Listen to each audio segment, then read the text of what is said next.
when you select a sample, the big issue is the sample that you are studying representative of the population that you are really interested in knowing something about?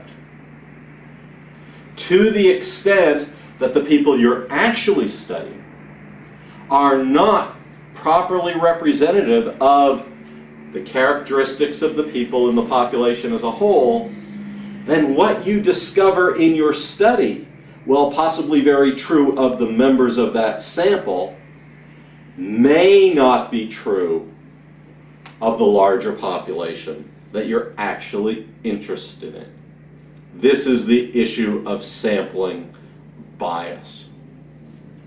The issue of sampling bias was illustrated very dramatically back, somewhat about, 70 years ago or so now, back when polling was being done for the 1936 presidential election in the United States. At that time, the leading survey or polling group making predictions about the outcomes of presidential elections was a publication called the Literary Digest. And the Literary Digest had begun doing surveys of preferences for presidential candidates early in the 1900s and had done a very good job of being able to predict the outcomes of presidential elections up until 1936. In the 1936 election, they predicted that Franklin Delano Roosevelt would lose the election and that he would lose big. Now, their poll was based on a very large sample of individuals. They actually had obtained sample ballots from approximately 2 million people, really a huge number of individuals. Yet their prediction was wrong. In that same year, there were two very new polling groups that had started. There was the Roper Group and the Gallup Group. And both of those organizations were just starting working on polling and making predictions about presidential elections. And they both predicted that Roosevelt would win. And of course, Roosevelt did win, and he won in a landslide.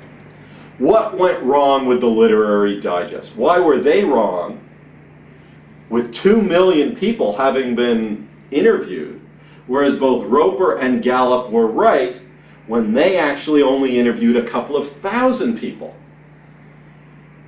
The difference had to do with the way in which the samples were selected.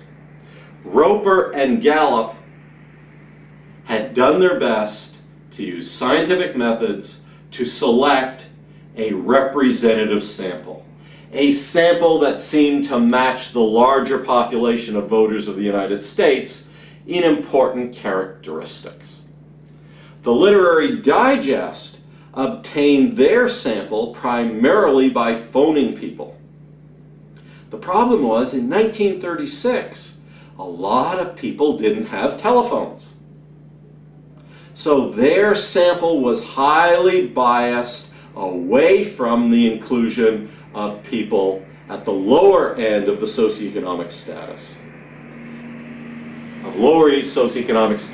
and was biased toward individuals who are wealthier. So they had a large but biased sample. Roper and Gallup had much, much, much smaller but representative samples. Roper and Gallup were correct. The Literary Digest was wrong.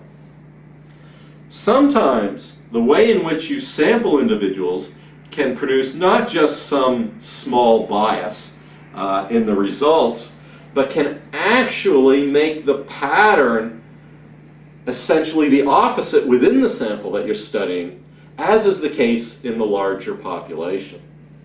And there's a very interesting example of this back in the First World War. This is sort of one of those interesting stories that I'm quite fond of. This involved, during the First World War, the British military, during the war itself, because of their concern about the large number of soldiers who were dying from head injuries, developed a new helmet for their soldiers that they believed would provide more protection for the soldiers' heads in combat.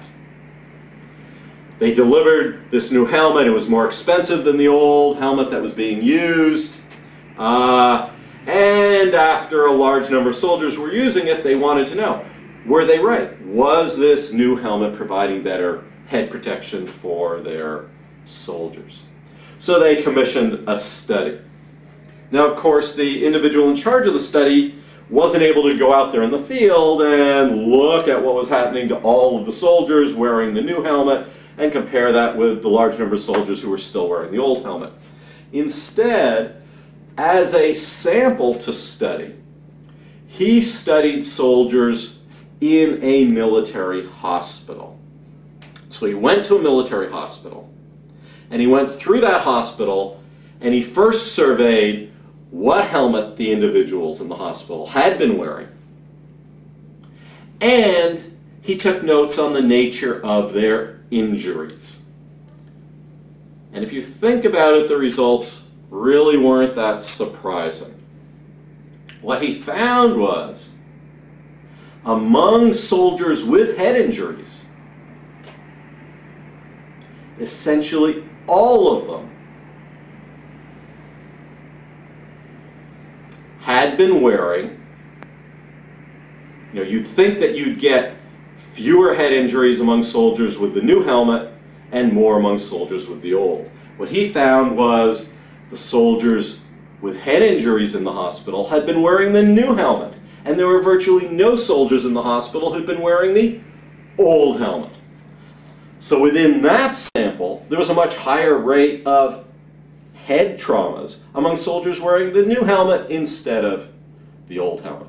Did this mean that the new helmet wasn't protecting the heads of the soldiers? If you think about it for a minute, you should realize the answer is no. What happened was, of course, out in the field, soldiers wearing the old helmet, if they were shot in the head, they died. They didn't show up in the sample he was studying. Soldiers wearing the new helmet sometimes at least lived with a head injury and ended up in his sample. So his sample that he studied showed the exact opposite pattern of results in comparison with what was really going on with the population he was interested in.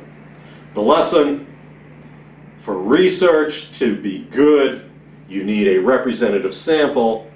Otherwise, what you discover in your research may not generalize to the population that you're really interested in learning something about.